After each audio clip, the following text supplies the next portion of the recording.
Baik, kita mulai. Assalamualaikum warahmatullahi wabarakatuh. Waalaikumsalam warahmatullahi wabarakatuh. Bismillahirrahmanirrahim. Alhamdulillahi wasi'in fadlil karimil manan, mudha'ifil hasanat lidawil birri wal ihsan. Allahumma salli wa sallim wa barik ala nabiyyina Muhammad wa ala alihi wa ashabihi wa tabi'ina lahum bi ihsan, amma ba'd. Yang kita muliakan Mudirul Ma'had Al-Ustaz Ansari Asy-Syandawi hafizahullah, Ustaz Masrur, dan para asatidz semuanya yang saya cintai, para santri, anak-anak sekalian yang saya banggakan. Alhamdulillah, sehat semuanya. Alhamdulillah. Sudah sarapan semuanya.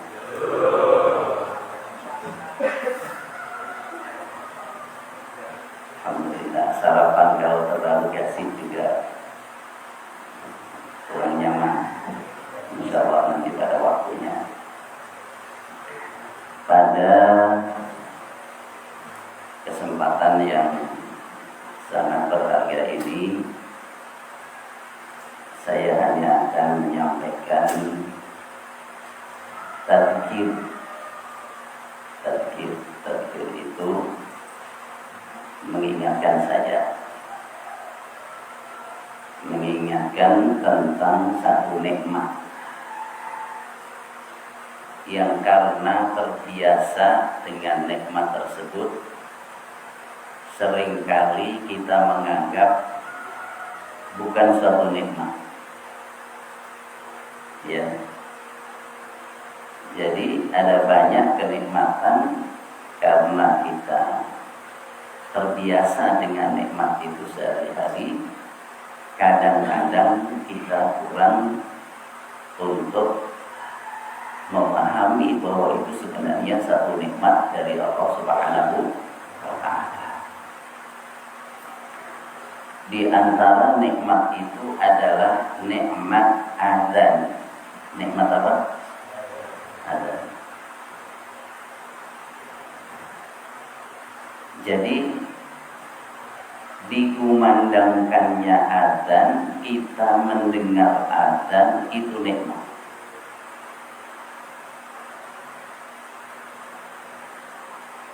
Yang pernah berada di tengah masyarakat yang di situ tidak ada kumandang azan sehari-hari, di situ kita merasakan kerinduan, kangen, keinginan untuk mendengar azan. Karena kita sudah barang tentu tidak hanya berada di lingkungan kita saja, kita juga diperintahkan bermusafir. Kita diperintahkan untuk safir, bermusafirlah. Ya. Piknik, mengambil pelajaran dari mana saja, hikmah itu bisa kita dapatkan. Setidaknya ketika saya datang ke satu negeri, dari sejak datang di bandara, di perjalanan, sampai di tempat kita menginap, sepanjang perjalanan itu tak dengar azan. Bahkan di seputar itu juga tidak pernah terdengar azan, kecuali di tempat yang memang itu disetting sebagai masjid. Sebenarnya itu adalah satu apartemen, kan, tapi disewa oleh teman-teman kita yang bekerja di sana, kemudian dijadikan masjid. Itu pun azannya hanya terdengar di dalam saja, tidak boleh diperdengarkan keluar. Anda bisa bayangkan bahwa ternyata mendengar azan itu nikmat dari Allah Subhanahu wa Ta'ala. Ketika orang menyadari bahwa itu nikmat, maka akan bersyukur ketika mendengar azan. Ketika menyadari bahwa itu nikmat, maka tidak akan menyia-nyiakan nikmat tersebut. Ini yang pertama. Jadi azan adalah nikmat. Kita ingin bahas ini saja. Karena azan itu adalah nikmat, maka wajiblah kita mengapresiasinya, mensikapinya dengan penuh kesyukuran.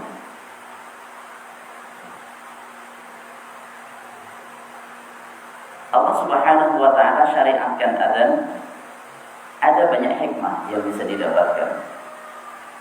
Hikmah azan yang pertama adalah i'lamun bidukhuli waqtis shalah, memberitahu bahwa waktu sholat sudah masuk. Yang pertama apa? Memberitahu bahwa waktu sholat sudah masuk. Ini diantara hikmah azan yang pertama. Yang kedua, azan itu merupakan syiar min sya'airil Islam. Azan merupakan syiar Islam. Yang kedua. Maka kalau azan itu tidak terpemandang di masyarakat, berarti satu syiar Islam tidak ditegakkan. Mengumandangkan azan, kemudian kita menyikapi azan itu seperti apa ketika kita mendengarnya, itu bagian daripada mengagungkan syiar Islam. Jadi azan yang pertama apa? Memberitahu masuknya waktu sholat. Yang kedua, azan merupakan syiar Islam. Yang ketiga, azan merupakan ajakan untuk berjamaah. Ajakan untuk menunaikan sholat berjamaah. I'lamun bidukhuli waqtis shalah wa syiarul Islam wa da'watun ila salatil jamaah. Memberitahu bahwa waktu sholat sudah masuk sebagai syiar di antara syiar-syiar Islam, dan yang ketiga ajakan untuk menunaikan sholat berjamaah. Ini hikmah azan. Setidaknya tiga ini yang pokok. Pertanyaan berikutnya adalah, apa adab yang hendaknya kita jaga ketika kita mendengar azan? Ini fokus bahasan kita. Setelah kita mengetahui azan itu nikmat, dan setelah kita mengetahui bahwa fungsi azan itu adalah itu tadi, memberitahu waktu sholat sudah masuk sebagai syiar Islam dan sebagai ajakan untuk menunaikan sholat berjamaah di masjid. Kalau begitu, bagaimana adab kita ketika mendengar azan? Adab kita ketika kita mendengar azan yang pertama adalah at-tafarruhu li sama'il azan. Fokus mendengarkan azan. Apa? Fokus mendengarkan azan. Kalau kita sedang baca Al-Quranul Karim, kemudian kita mendengar azan, berhenti baca Qurannya. Kalau kita sedang melakukan aktivitas-aktivitas yang lain, mendengarkan azan, fokus dengarkan azan. At-tafarruq li sama'il azan, memfokuskan diri untuk mendengarkan azan, ini bagian dari mengagungkan syiar Allah. Tadi sudah kita bahas bahwa azan merupakan syiar. Ketika azan dikumandangkan, kemudian kita fokus memperhatikan, menirukan nanti pada pada setiap kalimat yang dibaca oleh muadzin, itu adalah bagian dari mengagungkan syiar Allah. Di dalam surat Al-Hajj, surat yang ke-22, ayat 32, Allah firmankan, ومن يعظم شعائر الله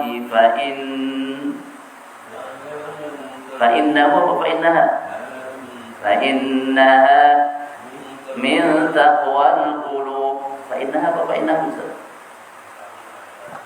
فإنها من تقوى القلوب.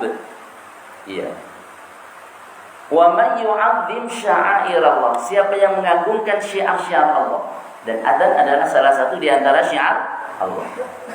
Fa innaha, sesungguhnya ia mengagungkan syiar-syiar Allah itu min taqwal qulub, termasuk ketakwaan yang ada dalam kita. Diperintahkan untuk meningkatkan ketakwaan kita. Dan ini di antara cara meningkatkan ketakwaan, mengagungkan syiar-syiar Allah. Karena siapa yang mengagungkan syiar Allah, maka itu adalah bagian dari ketakwaan yang ada dalam hati. Ini yang pertama. Fokus terhadap adzan yang dikumandangkan. Memberikan perhatian kepada adzan. Jangan sampai ada adzan, tidak ada adzan, sama saja. Jangan sampai ada adzan atau tidak ada adzan, tidak ada dampaknya sama sekali pada diri kita. Yang berarti menunjukkan tidak adanya perhatian terhadap adzan. Padahal itu nikmat besar dari Allah Subhanahu wa ta'ala. Agungkan syiar Allah, agungkan adzan dengan cara yang pertama, tafarruq. Memberikan perhatian dan fokus ya terhadap adzan. Dan kebiasaan di masyarakat kita sudah bagus ketika sedang ada acara, mungkin ada seminar, mau ada apa, begitu dengan adzan kita off sebentar, kita dengarkan adzan. Itu adalah salah satu cara kita untuk apa? Mengagungkan syiar-syiar Allah Subhanahu wa ta'ala. Jadi yang pertama apa? Fokus mendengarkan adzan. Kegiatan-kegiatan yang lain sementara, kalau kita sedang baca Quran, di off dulu. Kita sedang menulis, di off dulu. Sedang ada kegiatan yang lain, ini adab. Adab ketika mendengar adzan. Yang kedua, at-tardid ma'al muadzin. Menirukan ucapan muadzin. At-tardid yaitu menirukan ucapan muadzin. Allahu akbar, Allahu akbar, kita tirukan. Allahu akbar, Allahu akbar. Dan begitulah seterusnya, kecuali ketika muadzin mengucapkan hayya 'alas shalah, hayya 'alal falah, maka kita diperintahkan untuk mengucapkan la haula wala quwwata illa billah. Bersama, la haula wala quwwata illa billah. Kapan? Ketika mendengar hayya 'alas shalah, ketika mendengar hayya 'alal falah. Selain itu kita ikuti sebagaimana yang diucapkan oleh muadzin. Dari takbir, kemudian syahadat, syahadu an la ilaha illallah, kemudian syahadat Rasul, syahadu anna Muhammadar Rasulullah. Begitu hayya 'alas shalah, la haula wala quwwata illa billah. Hayya 'alal falah, la haula wala quwwata illa billah. Dan begitulah seterusnya. Allahu akbar, Allahu akbar, kita ikuti sebagaimana adanya. La ilaha illallah juga kita ikuti sebagaimana adanya. Ini yang kedua, menirukan muadzin, ya, mengikuti sebagaimana dibaca oleh muadzin atau menirukannya. Dalam hal ini Rasulullah sallallahu alaihi wasallam bersabda, "Idza sami'tumun nidaa faqulu mithla ma yaqulul muadzinu." Rawahul Bukhari. Idza sami'tum, apabila kalian mendengar, an-nidaa, panggilan, maksudnya adzan.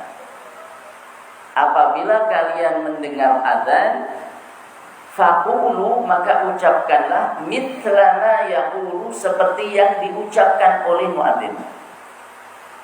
Apabila kalian mendengar adzan, maka ucapkanlah seperti yang diucapkan oleh muadzin. Ini dalilnya, hadisnya sahih riwayat Imam Bukhari.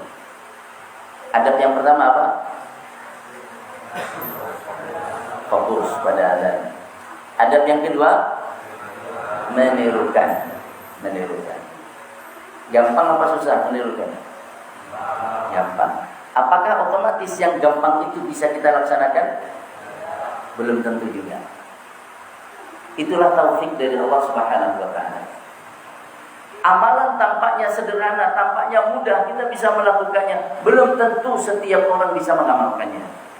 Makanya kita minta kepada Allah, Allahumma inna nas'aluka ilman nafi'ah. Ya Allah, kami mohon kepadamu ilmu yang bermanfaat. Ilmu yang bermanfaat itu ilmu yang kemudian ditindaklanjuti dengan amal. Kita sudah mengetahui tentang keutamaannya, tentang adabnya, dan kita bisa untuk mengamalkannya. Kita minta tolong kepada Allah, bimbing saya ya Allah, bimbing kami ya Allah, untuk bisa mengamalkannya. Itulah ilmu yang bermanfaat.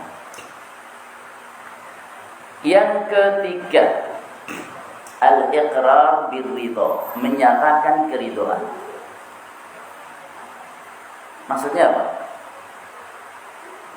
Kita kan kalau pagi sore suka baca raditu billahi rabba wa bil islami dina wa bi muhammadin nabiyya wa rasulah. Itu pernyataan ridho. Apa hubungannya dengan adzan? Saya bacakan hadisnya. Rasulullah sallallahu alaihi wasallam telah bersabda, "Man qala hina yasma'ul muadzina," siapa yang mengucapkan ketika dia mendengar muadzin memandangkan adzan, mengucapkan asyhadu an la ilaha illallah wahdahu la syarikalah wa anna muhammadan abduhu wa rasuluh, raditu billahi rabba wa bi muhammadin rasulah wa bil islami dina, ghufira lahu dzanbuhu, maka diampunkan untuknya dosanya. Kapan bacanya? Di sini ada beda pendapat di antara para ulama. Ada yang mengatakan setelah selesai adzan, ada yang mengatakan selesai syahadat. Kalau kita mengambil pendapat yang kedua, artinya begitu muadzin asyhadu an la ilaha illallah, kita jawab sama, asyhadu an la ilaha illallah. Kemudian kalau muadzin mengucapkan asyhadu anna muhammadar rasulullah, kita juga jawab asyhadu anna muhammadar rasulullah. Setelah itu kita mengucapkan ini, raditu billahi rabba wa bil islami dinan wa bi muhammadin nabiyya wa rasulah. Apa keutamaannya? Keutamaannya ghufira lahu dzanbuhu, diampunkan untuknya dosa orang yang menyambut dan mengucapkan itu. Jadi ada amal-amal yang menjadi sebab kita mendapatkan ampunan Allah. Di antaranya adalah amalan yang tampaknya sederhana ini. Menyatakan keridhaan kepada Allah sebagai Tuhan kita, keridhaan kepada Rasul sebagai Rasul Allah Nabi Muhammad, dan keridhaan Islam sebagai agama kita. Ulangi dari awal. Yang pertama apa? Ada mendengar adzan, fokus. Yang kedua, menirukan. Yang ketiga, pernyataan ridho. Kapan? Setelah syahadat. Setelah syahadat. Boleh jadi informasi ini bagi sebagian baru, ya, bagi sebagian baru. Tapi ini adalah faedah. Semoga faedah ini bermanfaat. Yang keempat, as-salatu ala Rasulillah sallallahu alaihi wasallam, bersolawat atas Nabi sallallahu alaihi wasallam. Ya, jadi begitu selesai adzan, kita bersolawat atas Nabi. Rasulullah sallallahu alaihi wasallam bersabda, "Idza sami'tumul muadzina," apabila kalian mendengar muadzin, Maksudnya muadzin mengumandangkan adzan, faqulu mithla ma yaqul, maka ucapkanlah seperti yang dia ucapkan. Tadi sudah dibahas. Selesai, thumma sallu alayya, kemudian bersolawatlah untukku. Jadi begitu, la ilaha illallah. Kita jawab, la ilaha illallah. Setelah itu baca sholawat. Allahumma salli ala sayyidina Muhammad wa ala ali sayyidina Muhammad.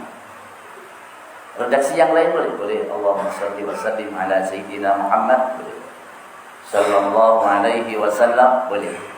Intinya sholawat atas Nabi. Jadi setelah kita ucapkan la ilaha illallah, Allahumma salli wa sallim ala sayyidina Muhammad, salawat. Thumma sallu alayya, kemudian bersolawatlah untuk saya. Kenapa? Fa innahu man shalla alayya salatan, karena sesungguhnya siapa yang bersolawat untukku sekali solawat, sallallahu alaihi biha asyran, maka Allah bersolawat untuknya 10 kali. Jadi kita bersolawat sekali, Allah balas memberikan solawat kepada kita 10 kali. Pertanyaannya, apa faedah dari solawat Allah? Kalau Allah memberi solawat kepada hambanya, apa faedahnya?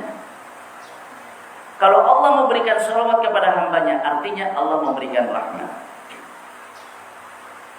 Ketika Allah memberikan rahmat, maka Allah keluarkan hambanya dari kegelapan menuju cahaya. Walladzi yusalli 'alaikum wa malaikatuh, dialah Allah dan malaikatnya yang bersalawat untuk kamu. Supaya apa? Liyukhrijakum minadh-dhulumati ilan nur, untuk mengeluarkan kamu sekalian dari kegelapan menuju cahaya. Jadi siapa yang ingin senantiasa diterangi hatinya, diterangi pikirannya, diterangi hidupnya oleh cahaya dari Allah Subhanahu wa taala, dikeluarkan dari kegelapan menuju cahaya, maka jangan lupa bersolawat atas Nabi. Sekali bersolawat atas Nabi, Allah berikan solawat untuk kita 10 kali. Siapa yang lebih beruntung? Kita yang beruntung. Sedangkan Nabi sudah dijamin masuk surga. Kok kita tetap solawat Nabi? Diperintah sama Allah. Dan tahu budi, tahu terima kasih.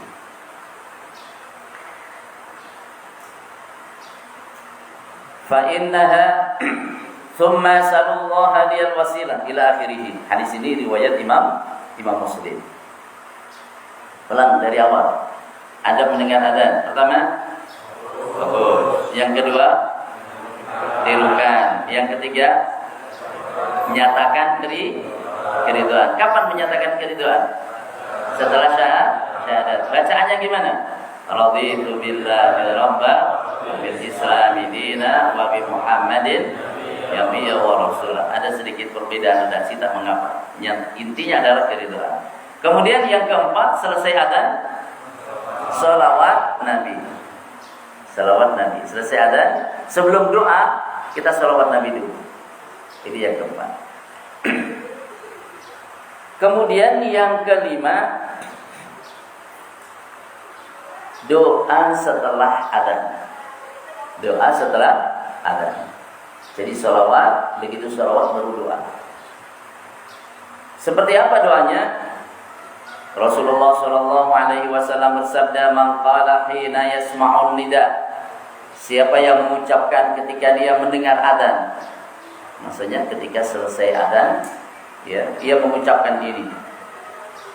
Kita baca bareng, Allahumma rabb hadhihi ad-da'wati tammah was-salatil qa'imah ati Muhammadanil wasilata wal fadilah wa ba'athu maqaman mahmudan alladhi wa'adta.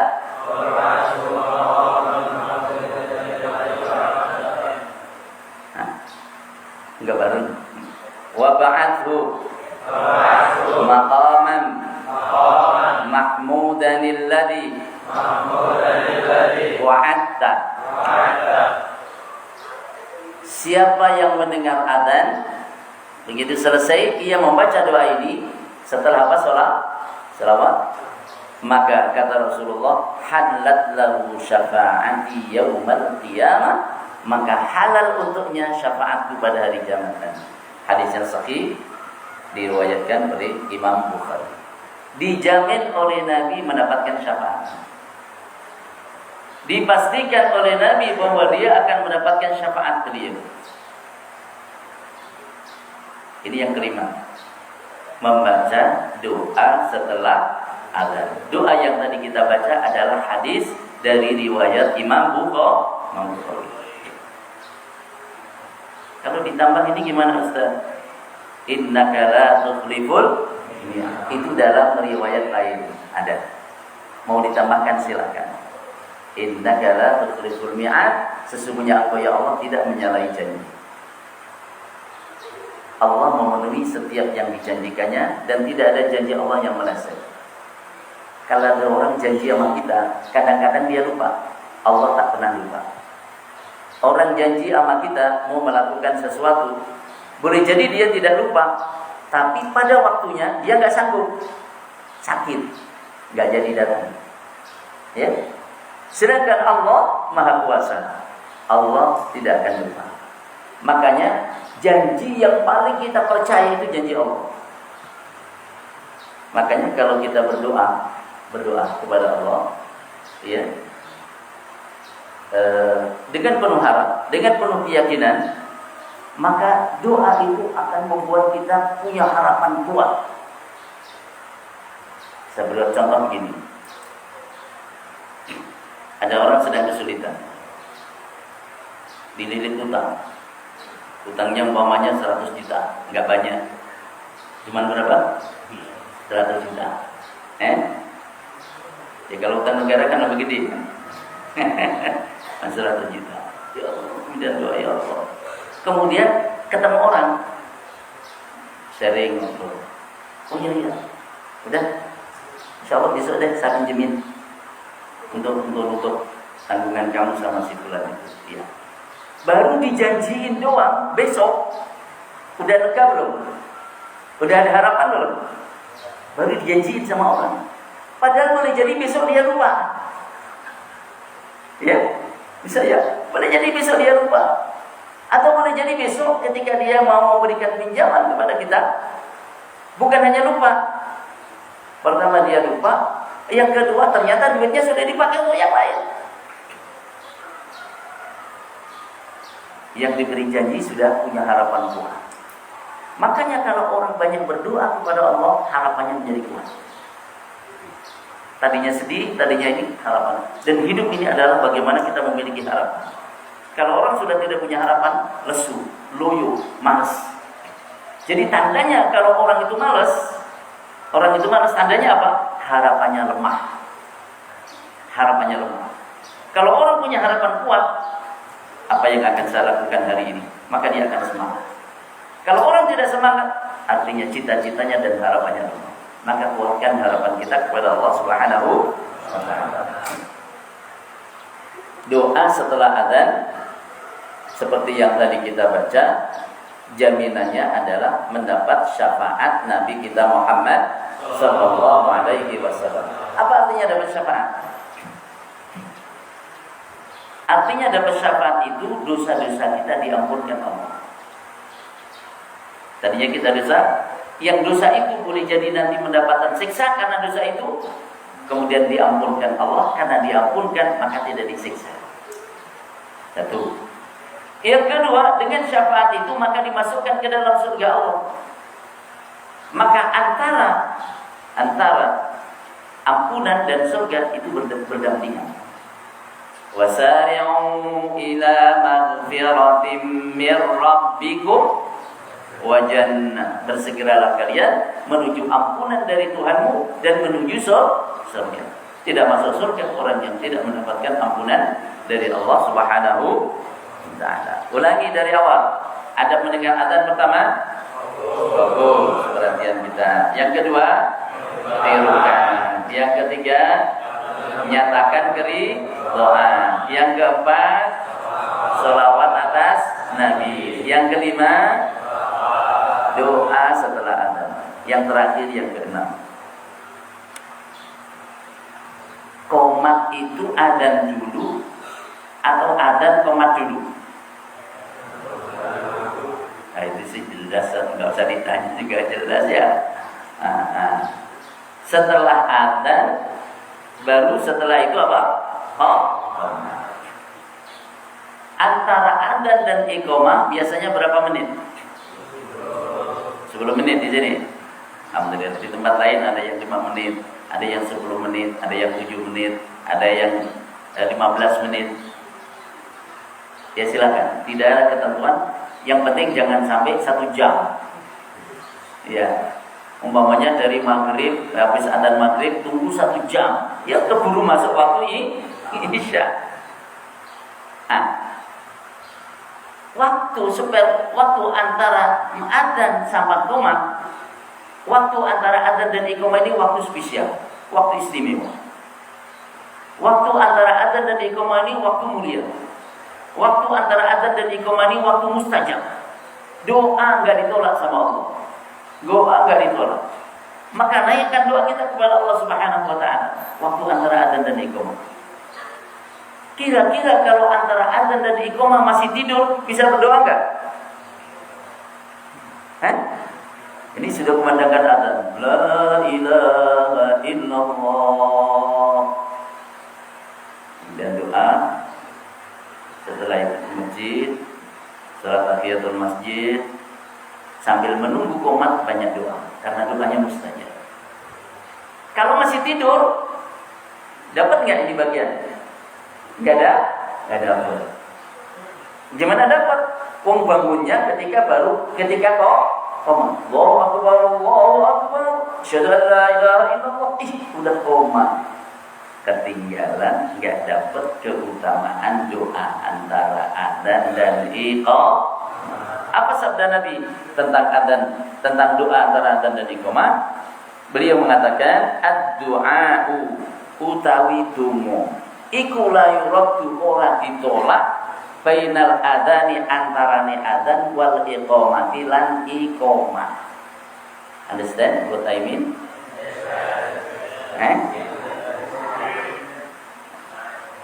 Ngangge bahasa Jawi mawon nggih? Nggih. Ad-du'a utawi donga, monggo. Iku la yuraddu. Ora ditolak. Bainal adani. Antarane adzan. Wal iqamati. Lan iqamah. Donga menika boten ditolak antarane adzan lan iqamah. Maka dari itu berdoalah antara adzan dan iqamah. Doa-doa yang istimewa. Ini waktu-waktu mustajab yang sering dilalaikan orang. Kita punya cita-cita apa, kita punya obsesi apa, kita punya harapan apa. Doa antara adzan dan iqamah ini jangan sia-sia. Kemarin yang sudah lampau kita bahas tentang bagaimana kita datang lebih awal dan seterusnya. Nah, sekarang kita menikmati adzan. Jadi 6 adzan ketika kita mendengar adzan. Sebelumnya tadi telah kita bahas apa fungsi adzan? Memberi tahu masuknya waktu sholat. Yang kedua sebagai syiar Islam. Yang ketiga ajakan sholat jamaah. Maka dari itu ketika kita mendengar adzan, kita sikapi dengan adab-adab yang baik.